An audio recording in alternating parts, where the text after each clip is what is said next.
Hi guys, welcome to another episode of the Real Football Talk. I have Adil Lumni. Adil, how's your Ramadan going? Fasting going? Yeah, it's going quick, Yeah, going fast. Yeah, going fast. But today I'm feeling, I don't know why, feels a bit dry. I don't, I'm struggling a bit today. Hungry as well. it might have something to do with the top you're wearing and And the this, results. this this top doesn't go away, win lose, you know. Yeah, but it does affect how you feel when it comes to fasting. Clearly, Well, with your hunger, I doubt it. But before we go into that topic, let's talk about the big match. You know, the title. Well, most people put it down to the showdown, title showdown. Man City versus Liverpool. What did you make of it? I mean, it was a fantastic game. I mean, it was almost like a boxing match. yeah, quite a few people. Klopp himself coined it as a boxing match. I thought it was again another super bad for the Premier League. Just when you see the level to which these two teams, and the thing is, I didn't think Liverpool played well. Yeah, as a team. agreed. As a team, I don't think they played well.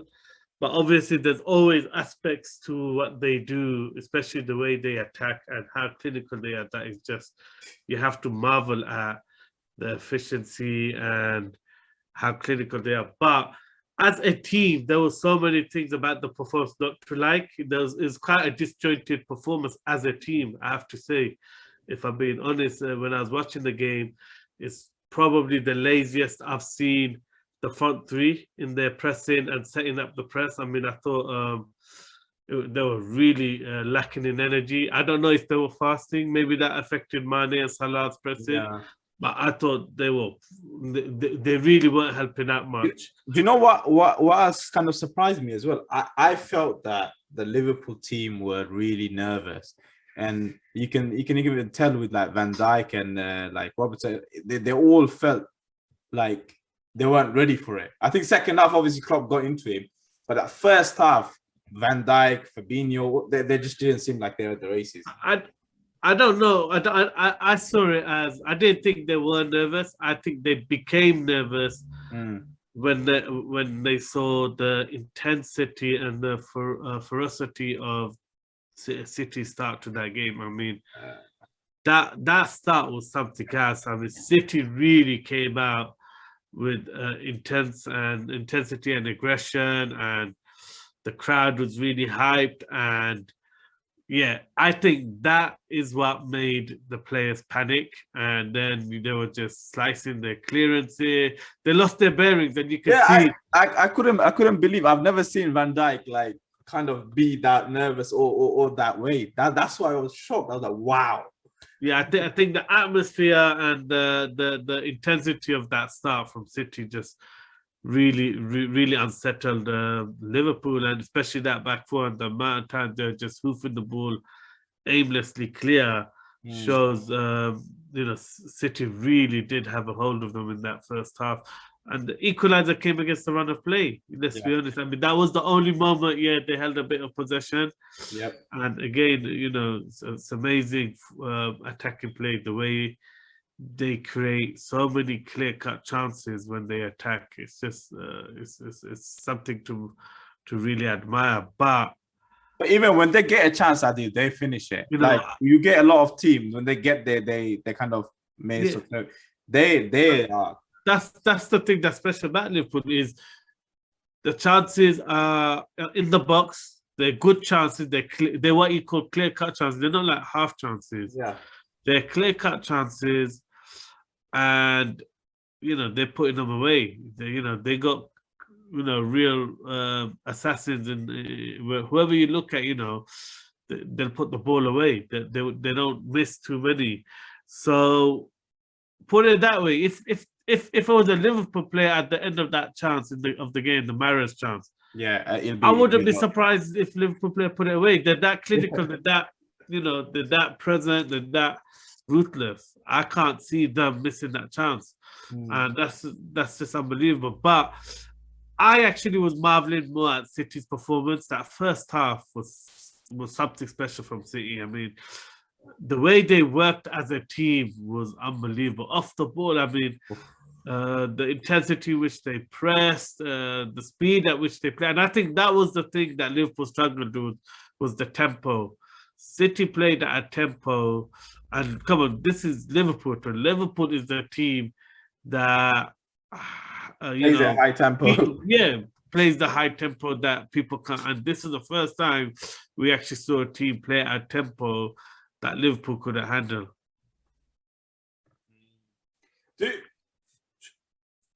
Again, it comes down to that thing of Man City not having a striker, because I mean it seemed like they had loads of opportunities in and around and they just didn't finish Liverpool off, because that first half they should have been out of sight of Liverpool.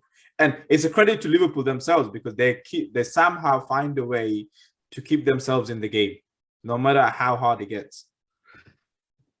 Yeah, but the thing is, it's one of those things. It's like, if they had a striker on the pitch, would they create those chances? Because then they have De Bruyne playing like a false nine that's creating space in behind. So it's one of those things. Ultimately, you only allowed 11 players on the pitch, and they're sacrificing having a striker for another creative player to create space. So, when you have a striker, unless he's Harry Kane or Lewandowski, who can play both roles, striker and creator, who are they going to create those same amount of chances? With De Bruyne playing in that false nine, is going to always create chances for someone. But would the striker do that? And would those chances be created? So yeah, it's a question that we can't really prove. But when it comes to putting away chances, yeah, they're definitely missing a striker. I felt that all second half of the season, I felt first half of the season, they're really clinical, to say the truth. But since the turn of January, it just seems like they need a lot of chances to just take the lead. Yeah. They're not very clinical. And I think that's the reason why I had question marks over them in the Champions League and everything. Is are they going to need to make so many chances just to put one away? Because that's how it seems like the whole season. And again, against the big teams, they're not going to create that many chances. It's going to limit. Well, I don't know. I mean, the way they played yesterday, they would. I think they would. That's certainly a different level. But it's about whether they got the players to finish it off. I think that's more the question, is whether they got those wide players that can actually finish off whatever the false nine creates and the space he creates. But you have to just marvel at the performance, and specifically Kevin De Bruyne. Wow, big stage, big game. Right? He turned up? He turned up again, didn't it? He turned up again. Yeah, he was the player of the match for me. Like, he stood out at a different level. I mean, yeah, it's not often you see Van Dijk on toast, and De Bruyne gave him a hard game, gave him a tough time. Not just Van Dijk. I mean, even Fabinho and everyone in the, they were struggling to just handle him, because he was just everywhere. Yeah, he was a man possessed. He was a man possessed, definitely. You can feel it. He had something to show, something to prove, as in, the best player in the Premier League. Because everyone's saying, Salah's the best player in the Premier League, so he probably, showed his. Yeah, I mean, I don't think that was. I just think he's a big game player. It's a big game. They're up for those games. That's what makes them shine. And definitely he was up for it, and he performed, and he was the most influential player of the match for me. But fantastic game. Enjoyed it. Loved the tweets. I think the way Pep set him up surprised Liverpool. They kind of, it's a strange one, because it was like an unorthodox 4-3-3. Oh, not 4-4-2, but an unorthodox version, because Phil Foden and Gabriel weren't really pressing. They were what they were doing. They're sitting in and just stopping the pass channel down the line into Mane and Salah. So they're kind of sitting in like a, so that's what made it look like a 4-4-2. But then you got Bernardo and everyone pressing tight. So yeah, it was a different press, but the main thing was Van Dijk and Matip always had De Bruyne and Raheem Sterling pressing them. So they gave no time to the centre backs to build up the play or to settle the possession game for Liverpool, and that really affected them. Which is, I don't remember City setting up like that before, where they kind of gone with two strikers pressing or two false nines pressing the centre back. That made a huge difference. But then Liverpool made a similar adjustment with Henderson in the second half pressing the centre backs, Laporte and Mane pressing the other centre back, and then Thiago going on to the right back, and Jota just occupying Rodri. So that was the change that kind of got Liverpool back into the game in the second game. So it just seems like the game's going in that way where if you set up your press right, you've got a chance to dominate or win the game or to have chances. As soon as one of the team does something different to counteract it, so it's a pure chess game nowadays. The way they're moving pieces, there's a point where both teams just had one midfielder in midfield, everyone else pressing, and then the back two, and that's it. It's like, did you see how high up each team were as well? It's just crazy football. Yeah, the commitment to the philosophy, the brand of football, the pressing, the highlight, the attacking. That's the thing I liked most about it, was both teams were committed to attacking. Granted, I do feel Liverpool played quite long and direct at times. Certainly in the first half, but that was more out of the panic and the Klopp was surprised with the amount of long balls that City were playing. I think that's kidology. They played a few over the top because of the high line, which you'd expect. But that's where Liverpool weren't pressing City, and when you're sitting back and defending deep, with the high line, then the ball over the top is the best ball. And quite a few times, I think Cancelo and can't remember who was it. I think Raheem Sterling. A couple of times they got on that behind Trent. Yeah, with those balls. So it was the right tactic, but they were kind of from midfield, not from the back. So I don't know if you could call it a really long ball. Yeah, they played the ball over the top because that was the right thing to do. But Liverpool were playing quite direct because they didn't actually have the belief to play and pass it around and beat the City press, which surprised me because I've seen games where they do pass it and beat the City press. So maybe because they're away from home, they don't want to take the risk. It just felt like a City team possessed the way they were. Yeah, and you have to say the result is more positive for Liverpool because really City should have won that based on chances and dominance. City should have won that. Yeah, because let's be honest, I mean, I can't remember too many clear-cut chances for Liverpool apart from the chances for the goals. I can't. Jota had one. I can't really recall too. But I'm saying in contrast to Man City. Yeah. If you look at it. So. Yeah, City had quite a few. I mean, De Bruyne in the first half. Sterling. Oh, you should have finished that. Sterling, tapping. Typical Sterling. That, had a goal disallowed by, inches, really, shoulder. Yeah. So, and then that Mahrez chance, oh my gosh. He had the chance to be a legend there. Do you know, this is the thing. When he was coming on, the commentator was like, last game, he missed a crucial penalty right at the end. I was like, oh, you know what? Imagine the same scenario where he comes on and it's a big chance and he misses again. And that's what happens. The thing that surprised me was the commentator said he's the leading scorer in all competitions for City this year. Yeah, he is. So, and he played majority of the games off the bench. So. Yeah. When he comes in, he rips it apart. Yeah. Weak opposition, isn't it? I mean, you gotta be who you've been given, right? Everyone else have to play the same opposition, so. No, but I'm talking about when Bernardo and when he's played in his position, they played it's against the top teams, isn't it? Basically, Mahrez ain't played against the top two match or the big matches, isn't it? He's I played think against probably because of his workload. I don't part of think the rotation. I think he doesn't do enough off the ball against. Yeah, against but the big obviously teams. that's also going to help his stats, isn't it? If you're playing the lower half teams more than the others, that's going to help your stats. Hmm, hmm. In terms of these two teams, I mean, are they the pinnacle? I mean, are they the two? Would you say they're the two greatest ever Premier League teams?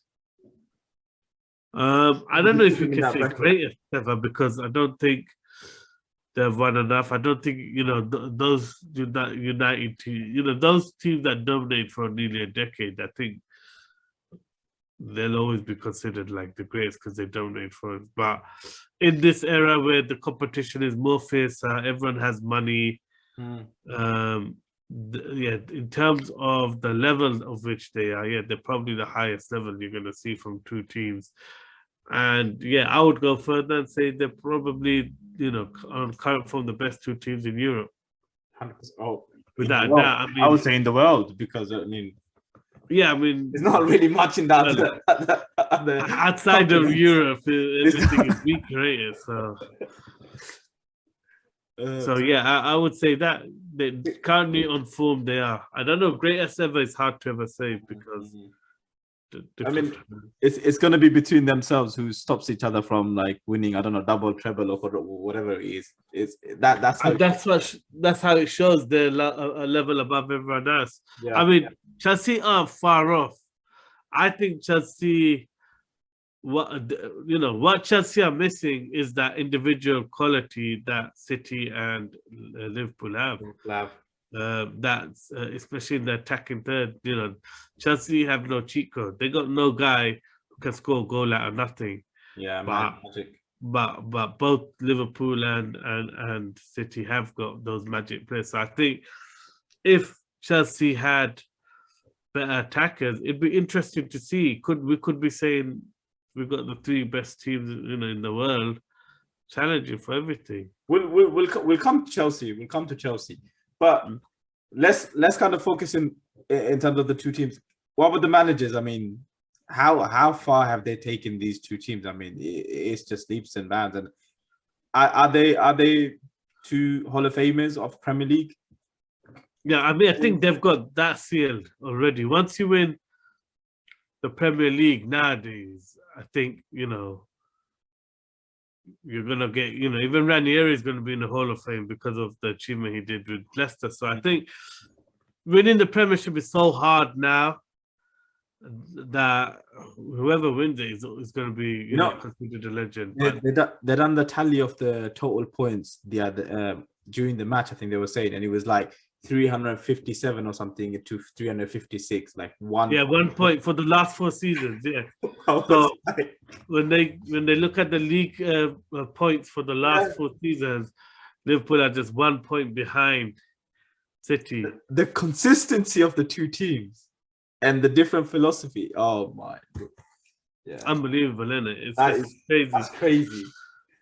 I would definitely say they're the best two managers around. I mean, I always put Klopp's achievement higher because he's built that club. Yeah, they've had to sell players for silly money. They've had to generate that money. They've had to kind of do it as a process. And obviously for Pep, everywhere he's been, other than Barcelona, where he inherited some generational players. At Bayern, he was at the richest club with the most money. At City, he's at the richest club with the most money. But that doesn't really knock it, because you just have to look across the town and to see how you can have lots of money and waste it like United. So I was gonna say. So yeah, the structure is there and the money is there, and yeah, it'd be nice. It'd be nice if Pep challenged himself and took a team, got to Newcastle, being the strongest and the richest, and had to build it. Because City felt like it was set up. When he took over Bayern, it felt like they were set up. So I hope the next one, if he does move on, which we definitely hope he moves on, because anyone who supports any of the other teams definitely wanted to move on. Come to Arsenal. Come to Arsenal. Yeah. We need to When get he rid of does, him. hopefully it's actually a bit more of a project, because then that would, and I'm not saying I think he will still smash it Yeah. wherever he goes. Top manager is a top manager, but that will just seal any doubts around whether he can build without having the resources like Klopp. And then Klopp has done it on far less. Which club is out there for him to go to? That's in that process, because I mean, if he's going to go to anyone, he's going to go to the big boys. That's what. Yeah, but obviously, if he goes to the biggest and the richest in if he goes to PSG, it's not going to prove anything, is it? It's still the same. But maybe if he went to Marseille and done it, or Monaco, or just examples that or Sevilla, or someone who ain't the strongest and he's managed to do it, then that will seal it as like one of the greatest managers. I think you have to factor these things in, that he is going into clubs that are ready made, that have given him serious financial muscle, so he already has an authority at the club that every player will sit up and listen to, because they know you ain't gonna win against him. Look what he did. As soon as he went to City, got rid of Joe Hart, got rid of some stalwarts. So when you have that kind of support, you don't have to put up with internal politics at a club, because the players know who's boss and they know he can get replaced within a second. So that just adds a different level of obedience amongst players. Like you see at the clubs, you're seeing the opposite, because the link between the owners and the manager isn't quite there, and that support isn't quite there. So quick one on what do you make of the contract issue with Salah? I mean, it's still going on and on. I mean, surely something needs to just happen and just get this done and over with. I think it's getting to the end of that phase where I think it's at the phase where someone is going to have to give in, back down slightly on it.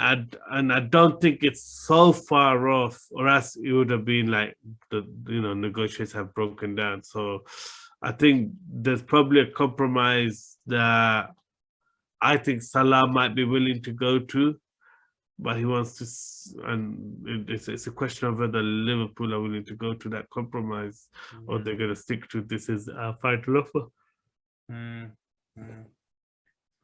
I mean, he hasn't been in the best of form since coming back from AFCON. So yeah, I don't know whether it's down to the contract or anything, or it's just having a bleep. That's the thing. It's still affecting games, and when you look at the way he set up Mane's goal. Even off form, he's just a phenomenal player. Even other games, he's had chances. If he puts away some of those chances he's missed, those one-on-ones, no one's talking about a dip in form, even though he ain't performing as good. The goals kind of cover up the performance. Yeah. But you can tell it's not the same level as at the beginning of the season until like December. But that's hard, isn't it? When you set the bar that high. No. Even now, De Bruyne hasn't been great. How he played yesterday all season. But I think Salah will come good. Needs a bit of time. Still shows the old guards still run the show at Liverpool, innit? Even though there's new guards in the show. And obviously I think they done the deal for Cavalier from Fulham. I think it's done now, sealed for the summer. Let's move on to Arsenal. I see the big smile on your face. I already know. What did you make of it? I mean, for me, let me start, because you know what, I'm just bursting with so much things to say. For me personally, from the beginning or the offset, I think Arteta got it wrong with the lineup. Tactically, all of it. What do you mean by like the Jack as a left back type thing? Or... Yeah, I mean, you look at how many positions he's moving just to cover one left back position. Come on, let's be honest. So He's moved Odegaard down. He's got Smith Rowe into an 8, so because they're playing the 3. Why? And if you got someone who's an experienced midfielder, and he's not great at left back either. So why would you do that? Play him in the middle with Lokonga, who needs someone who's experienced so that he can control it. You know, you're putting someone in the deep end who's not ready for that challenge. Plus, it's not like we haven't got any other players that can't cover. Saka's done it. Saka can do it. I get it. Oh, you take away a bit of his attacking prowess, but he's done well when he played from the left and he attacked enough where Xhaka kind of tucked in a bit for him. You also had, I mean, you could play Pepe out wide. So you're not there's other solutions. No, but the thing with that is, then you look at, gone. Just in response to that, the thing is that there's one thing I think. I agree that is a mistake. It's overcooked there, but I see it as a mistake for a different reason. Only because Partey was out, I think is the wrong thing to do because, like you said, now you're shifting both midfielders, both your bases. So if Partey was there, I don't think it was such a bad idea. But now that Partey's not available, to put Lokonga and Smith, or two guys who haven't been playing that role, what I mean. One fluently and the other one has been playing in a more advanced role. I think that's where the mistake was, to do it for this game. I don't actually disagree with that idea, that plan. I just think for this game where Partey was unavailable, it was the wrong thing to do. And the thing about the Saka thing is, you can't win with those ones because what's to say if Pepe has a stinker, everyone's going to say the same thing. Oh, you moved your best player, who's your most influential attacker, the guy who makes things happen, and you turn him into a defender. So the same criticism would have happened with Saka if they moved him. So I think Saka and Xhaka, I think in both cases, the criticism would have been the same for that game. I don't know. For me personally, that's what I would have done. Even when they were talking about it, that's the thing I thought makes sense, because obviously he can still attack with Martinelli, and Xhaka is done it last year where Xhaka kind of tucks in a bit more to protect that counter. I thought Tomiyasu was back. Tomiyasu's not back. He's still in the, because they're trying to be a bit more cautious with his injury. Okay, so that's the thing. So really, getting rid of so many players who were part of the squad and you were part of the rotation is now backfiring, because easily Maitland-Niles could have done a job. Right back or left back or centre mid, and you could have moved Suarez to left back. Easily Chambers, who was playing a lot of games at right back. Actually, I'm sorry. I don't rate Chambers. I'm sorry. I'm not talking about rating, but at the end of the day, would have allowed Saka to play in midfield? Xhaka to play in midfield. Yeah. So I'm just saying, I'm not saying who I rate or not. I'm just saying, clearly being so aggressive in moving 5 or 6 players out in January is now starting to hurt.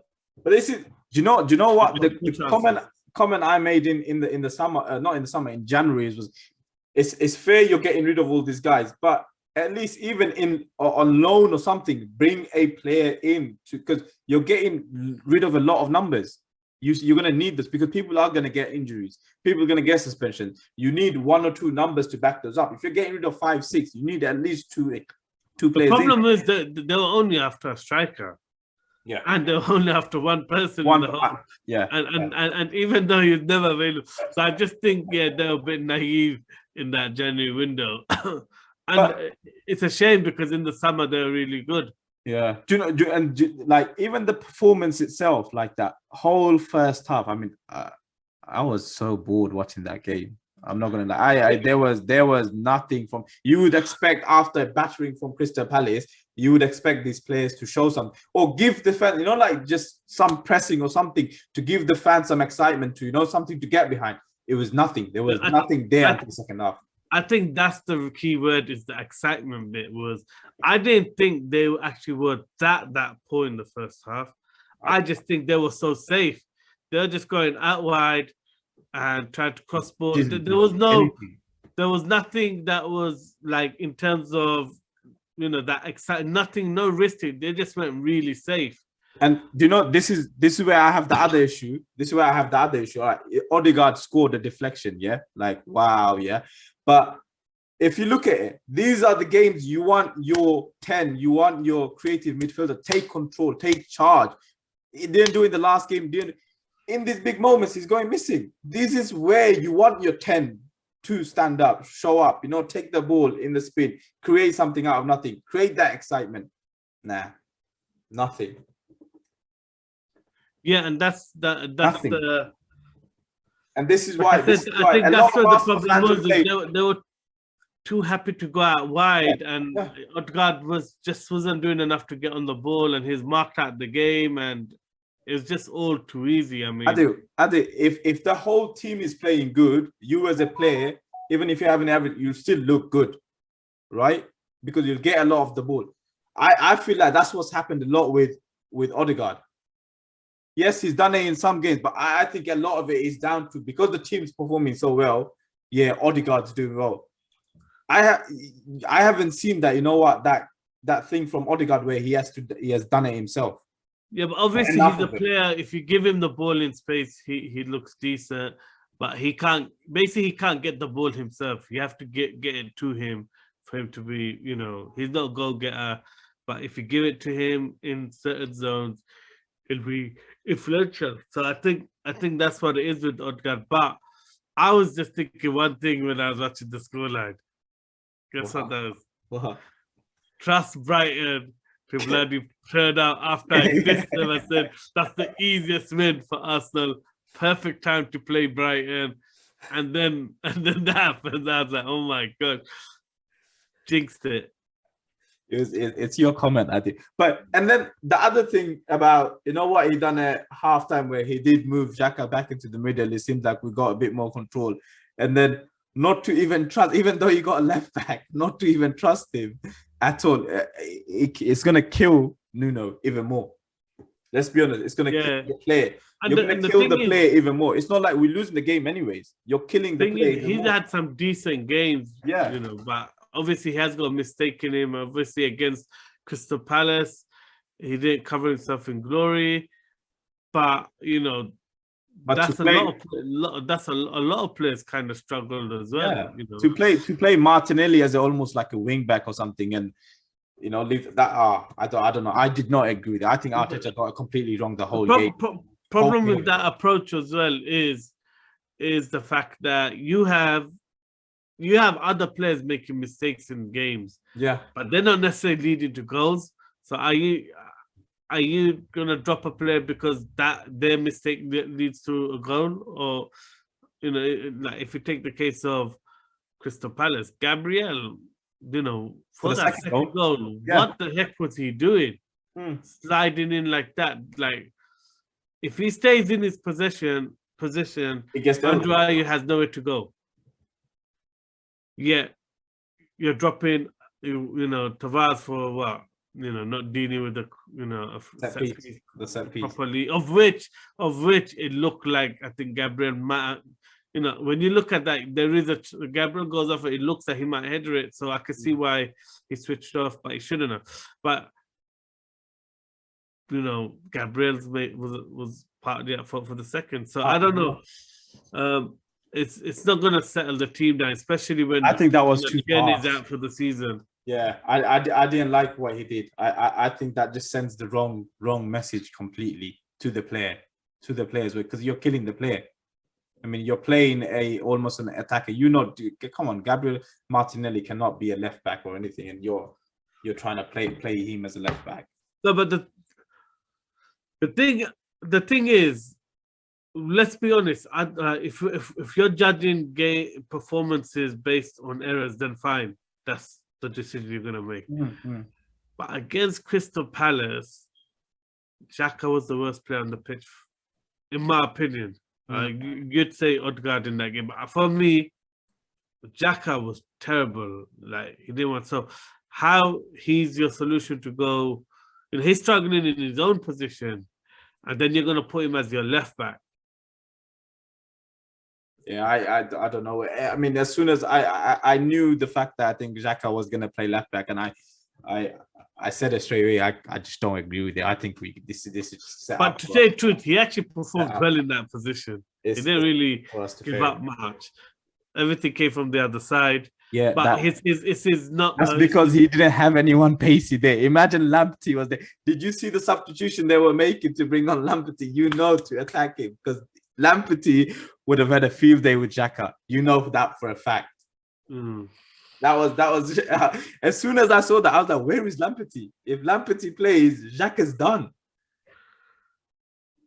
So you have to give credit to. That's why he got away with it. And you have to give credit to Brighton, though. I thought the tweaks they made, the changes, the midfield, extra man in midfield, all energetic. I thought that made a huge difference.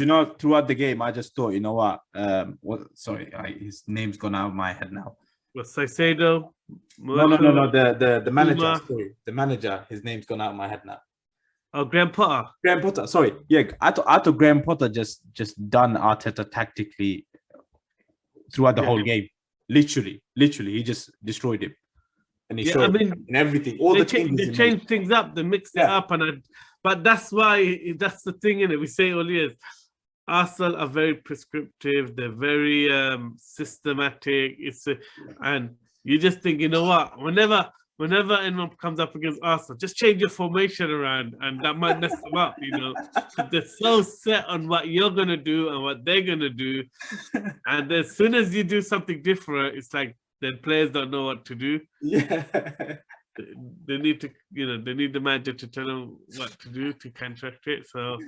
Oh, I'm laughing, but I'm actually frustrated. Very frustrated. Let's just say.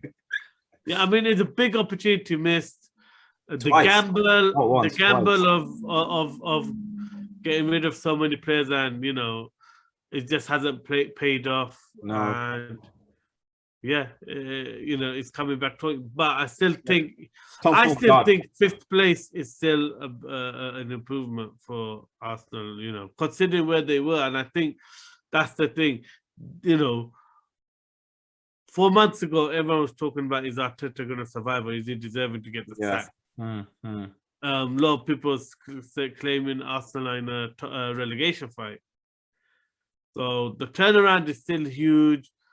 I think, there'll be a bit of bitterness because you've kind of thrown away because of the position they were, or the position becoming your fourth place and 3 games in hand. How can they found themselves? And the games you're losing, you're not losing the games that you think you would lose. You're losing the games that you think you would win.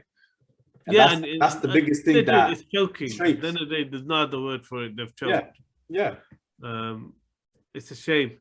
I was hoping for a bit more of a fight and a bit more of a battle with Tottenham, but it's done. It seems like I mean, you see the way them front three of Tottenham are doing it. I mean, even when they up against it and they beat the team 4-0, it's done, ended. When that first half performance was ugly from Tottenham. They were lucky. Yeah, I mean, of course, the amount of chances Aston Villa missed, but they rode their luck and they stayed in the game and boom. Yeah, they fixed up in the second half and totally dominated and completely destroyed. Yeah. In 2 games, they changed their goal difference from 9 to 19. Whole different picture now. Yeah, but I think moving on to the Tottenham game, I think when I was watching it, I was thinking the underlying thing was, I remember when Dean Smith was Aston Villa manager, he kept going on about Ezri Konsa is good enough to play for England. So I'd never agreed with it at the time, but they lost. The first 2 goals Villa conceded were all long balls. Yeah, and everyone's going on and marveling about Harry Kane's flick and yeah. But let's be honest, most centre backs are dealing with that. Most centre backs are so close to their striker. It's not like there was really anyone else. There's only 2 players up the pitch. So the defender, there's enough defenders to pick up everyone, yeah? Well, it was three against one, isn't it? And he ran through the middle of all of them. Yeah. So the point is, how on earth is the defender not being challenging or fouling or getting on top of Harry Kane, and you're just going to let him literally... You fumbled the first one because you done a panic-headed clearance straight to, straight to Harry Kane to do the volley, which you blocked, but then obviously Son finishes. So even that was your fault because you couldn't header it clear properly away from danger. Then the next two you get done by a long ball. You know, a flick on, and you just think, how on earth? So, yeah, Aston Villa got issues because they just think, you know, being aggressive and physical is the way to win games. I don't see an identity what they're trying to do. Even though they were the better team and, you know, they created chances, it wasn't like, they were from individual quality, not really from the real good play or a pattern of play. You can see what Aston Villa is trying to do. Yeah. It was, you know, and yeah, I just wonder where they're going because they just got no identity to what they're doing at the moment. Let's see what happens in the summer. I think they got too many players in the same positions, and they're just trying to fit everyone in. And their biggest problem is every one of their midfielder wants to be a playmaker. Yeah, you got that Douglas Lewis. He wants to be a playmaker. He wants to bump forward. He wants to create. He wants to play the two ball all the time. Then you got McGinn, who is I rate very highly. I think he's a brilliant. You're making him do all the dogs work and the defensive work when he's just a quality player. Brilliant box. You got Ramsey playing more like an attacking midfielder. Then you got Coutinho. You got Coutinho playing. You know, they got too many guys who want to be the playmaker in that team. They got no one who wants to do midfield work. You get it? So, and you see that in the goals they concede. There's no midfield anyway in any of those goals. Like, you got Harry Kane dropping off, by the way. So it's not like he's up, you know. And all of those setups is him dropping off. There's still no midfielder inside. If you're playing three-man midfield, how is it possible that there's no one even in the defensive half of the pitch to try to cut out the channel of pass? Why? Because every one of their midfielder wants to be involved in the attack. They want to be a playmaker. They want to play the two ball. They want to dribble. It's weird. Like, I've never seen a three midfield who leave gaps the way they do. And then you got a back line who loves to sit deep because, you know, Mings is the #1 blocker in the world. When it comes to blocking shots or running on the line to block shots, he's the #1. He's the sweeper, isn't he? He's just a permanent sweeper. He doesn't like really defending like a centre back. He just likes sweeping deep, dropping deep, blocking. So they've got serious issues, and I think they got identity problem. Yeah, it's good they're being aggressive, but they don't win you. I think Stevie G has got a lot to do in the summer to really figure out his team and what he wants to do. Because if he continues this way, they're going to struggle next year big time. I know that he's raised the expectation. A continuous signing has raised the expectation, and I don't know if they're handling it the players anyway. Okay, let's move on. I mean, Man United. What do you make of that performance? We'll slowly we'll talk a bit about the performance, but then we'll move on to other topics about Man United because there's so much to talk about. Well, performance is shambles, isn't it? What else can you say? I mean, you got a team. You know, the first 20 minutes, Everton was so nervous. It's there for the taking. You could tell. For the taking. You can feel that game is there for the take, and you have to give credit. I thought both saves Pickford made from Rashford were superb saves. They were two top saves. You know, they're like, that's a keeper earning his corn. You know, earning his money. He both. He was second favorite for, and he just done great saves. Came at him fast. Maybe that's what's helped him because he's a reaction keeper, and if you actually make him think, then you got a better chance of scoring because he'll do something irrational. But when you just take a shot, the instincts come out. He's a very good shot stopper. So, yeah, I thought that was crucial. And then it's just typical United. You know, the goal they concede, It's so easy, it's so weak, it's so, and again, where is Fred? Where's the midfield? And then you got Fred getting injured, and you're bringing on Pogba, who's leaving and looks unfit. Who And else do you bring on? well, you shouldn't have got rid of Van der Beek. You should have played him more, knowing that Pogba is leaving. You knowing that you're going to be in this situation. So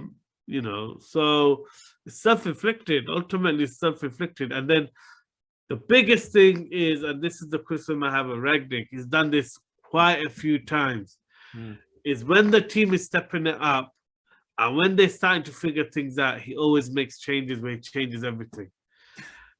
Matic was the best player United had. He was dictating the game. He was controlling it. He's done it quite a few times when we pinned Everton back. We look like we've got to act together. They're going to score any minute. You can feel it.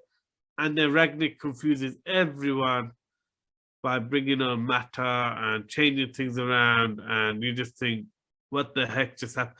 Guess what? For the rest of the game, we didn't even look like scoring. We didn't even look like we could put 4 passes together. That was proper strange when he. And how can you not see that? But that tells you that's a manager who's just got his predetermined subs. But the thing is, watch the game. Who is doing everything? Who is harassing? Who is making things? Who's pinging the balls? Who's playing with quickening up the tempo? It was Matic. So how can you take him off? He wanted to get a creative midfielder on Adil.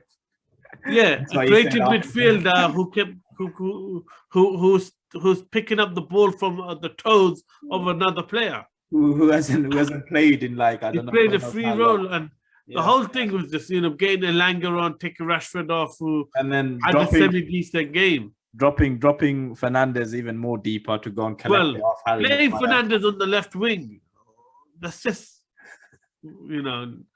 So like I said. Rangnick he's too much of a stats man. Doesn't have a feel for the game. Doesn't actually make decisions based on what he's watching.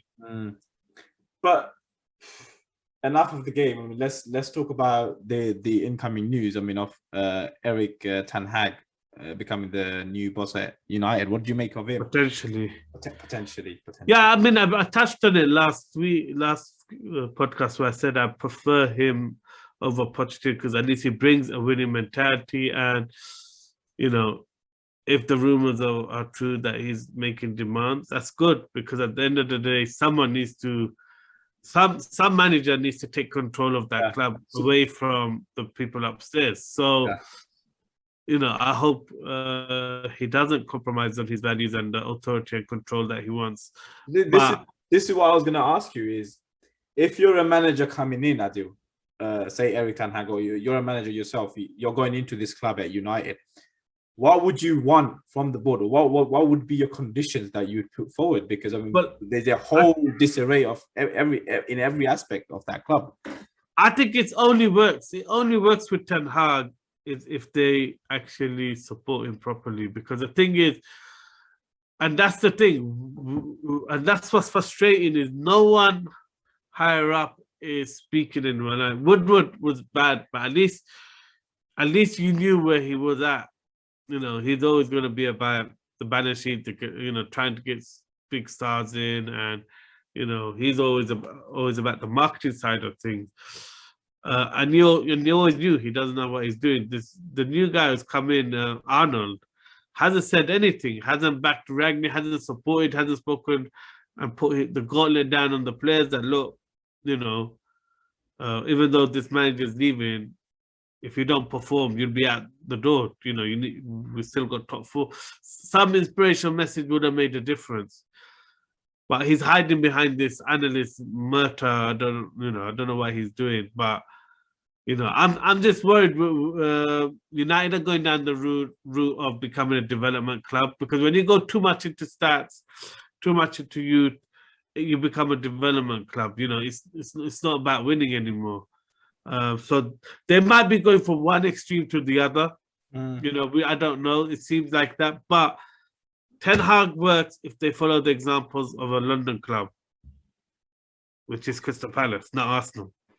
I wasn't Which is thinking of Arsenal. which is which is I can see it working if they actually clear the decks and buy a whole new first team like Crystal Palace did. But You know, you're not getting rid of that many players and that transition. Do but you reckon they six can do? are out of contract. Mm.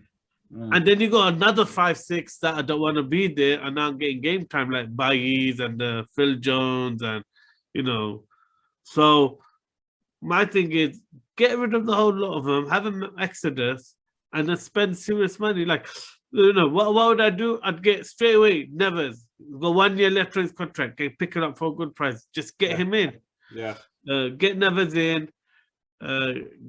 Get Rafinha in. You know, he's in contract negotiation. He's available. He's very like him and Bruno are like close friends. Get him in. You know, just get proven guys in now, and build from there. And build from there, because at the end of the day, what you have right now are a bunch of players that aren't playing for the club. They're all thinking about their next move, and you're relying on, you got, you know, Cristiano. No one knows whether he's going to stay. I think it's dependent on Champions League. Well, I mean, you saw his frustration or anger, snatching a phone off a fan and just chucking it down, breaking his. He did snatch it off. He just smashed it down. Yeah, you know what I mean, innit? Which is still sour grapes, but yeah. But at least that's something, isn't it? That's something. I didn't think people are gunning it, but he played better than most players on that pitch. He was linking it up. He was trying at least. He was frustrated at least. Some of the other players, I don't know what they were doing. So I think it only works with Ten Hag if they do a clear out and they allow him to just build a whole new identity, a whole new culture at the club, because you've got rid of all the big names that kind of think they own or run the club. Which might be a problem, because last I heard, Bruno's just signed a new contract with the Bruno has signed a new. He's got a pay rise. He's got a pay rise. Yeah. Is that deservedly so? Yeah, I mean, he's at the end of the day, he's still a marquee player. He's still the best player United have currently. So yeah, you know, I think again, it's another marketing decision. I think they've only done this, even though he had, you know, 3-4 years of his contract. Do you think the timing of it is wrong? Because Pogba's leaving. Do you think the timing of it is wrong? That's what I found. It's just but no, because this is why I don't think United are going to change or be sorting themselves out anytime soon. Is because everything is still done through the media. It's still all about the image and the news they're giving out. You know, oh, Pogba's leaving. Let's get, you know, give a contract to Fernandes, so then we can give an impression that we're not a club in disarray and we big players still want to stay with us. To get it, why? Because Pogba's, again, in the media, when he goes to France, has a lot to say about his disappointment. Well, you know what? I think there's 70,000 people who can say a lot about the disappointment they have in his performances and what he's done for United. You know, so it's a club where the players run the show and do whatever they like. But I mean, if Ten Hag comes in and he doesn't get the backing, like you're saying, the things that you're suggesting of clearing, then it's not going to work. Then where do we go? It's back to square one again. What? How long? That's my point. How long until you get rid of him? Well, that's my point. If they're going to go down the route of keeping certain players and making it all about players, then just get Pochettino in. You might not win, but at least he's going to keep the squad happy and there's going to be some progress. You might challenge for top 4. You might not win stuff, but you're gonna still be above average with the players you got, because at least he'll get them playing well. But if you actually want to become a winning team, do things properly, then go for Ten Hag and support him. Clear out the decks. Let him build a whole new identity at the club. It's a massive opportunity, I would say, for whoever comes in if they're given the chance. What do you make of the consultation hours of Ragnick? I think it was 6 days or something in a whole month. I just find that why? What do you want me to say? I just find that such a joke. Why is that? But do you mean Why? has there not enough time? Why have the guy even there then? Like, No, because he does the role for so many other clubs, so he has to have it stipulate how much time he's given to each club in it. But at the end of the day, he's become a franchise in terms of building clubs up, yeah. and it's not like it's not successful. He has built clubs up. He's helped a lot with, or advised a lot as a consultant for AC Milan's revival. You know, so that's what he's selling himself out as. And let's see. Yeah, you're right. Strange. I just find it bizarre. That's what you get when you have an analyst running the club. This Murta guy is an analyst, and I don't think he understands football. You know, you need football people running it, or you need to start someone who has a business guy who has the intelligence to understand. Listen to what your manager says. Yeah. Apply for a role like this. I'm sure they're looking for people. Yeah. I don't think they'd handle my the sweep that I do. One thing I forgot to mention. What did you make of that VAR decision of Martinelli's goal? Yeah, that goal. Yeah, I think it's the right decision because when you look at it properly, it's clearly the goalkeeper's leg. It's clear that because of the boots. So I thought when I heard about it at the beginning, I was like, sounds like a real injustice. But when you actually look at the evidence, it's clearly. I know it was the goalkeeper. Clearly, Sanchez. They couldn't distinguish where the guy's body was. So where do you go? They could. Almost feels like a. Basically, they had to use two different angles to distinguish that. What it was, if you just look at the angle, the sideline angle, then you can't distinguish it. But when you look at the angle from the not from the opposite, but from above, then you can see where Cucurella was, and it was impossible that his foot was beyond. Well, you can see with the white boot. Yeah. So at the end, the common sense and is ultimately it's the right decision eventually. But yeah, they needed two angles to verify it. Yeah, it wasn't one angle. But at the beginning, it sounded very dodgy. Yeah. To me, it was still dodgy. You got to hold on to something. Oh man, but I do thank you for coming on. Sorry, before we finish, Chelsea 6-0 Southampton demolition. It seems like they're really on fire. I don't know what they're feeding them in those team meetings, but that team meeting definitely worked. It could have been 8-9-0 easily. Even more, even more. I mean, they had so many chances, and it's that suicidal thing of that high line and high press against a team that is just moving the ball too quickly and getting around. But also, it seems like every season Southampton have this one game where they lose 7-8 9-0. Yeah, but they play high risk strategy every game now. You praise it when they draw against City or take points off the big boys, it's because it's such a high risk strategy. But then you can't really criticize it when it goes wrong. So the main thing was Chelsea changed things up. They moved Havertz to the right wing.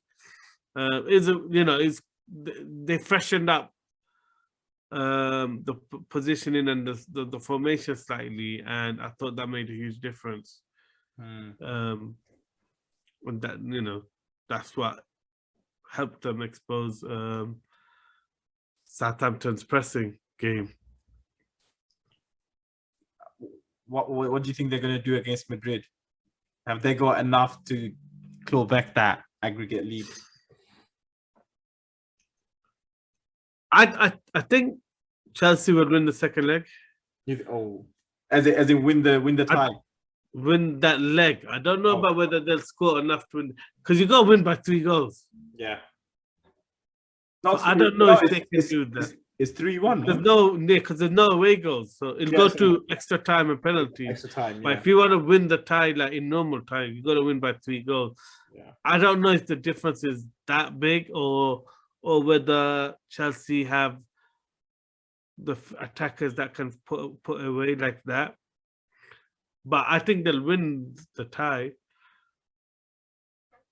It ultimately comes down to one thing. We all saw in the Clasico, you know, Real Madrid are nothing if you keep Benzema out the game. And he was injured for the Clasico, and that was one of the worst performances you can ever get.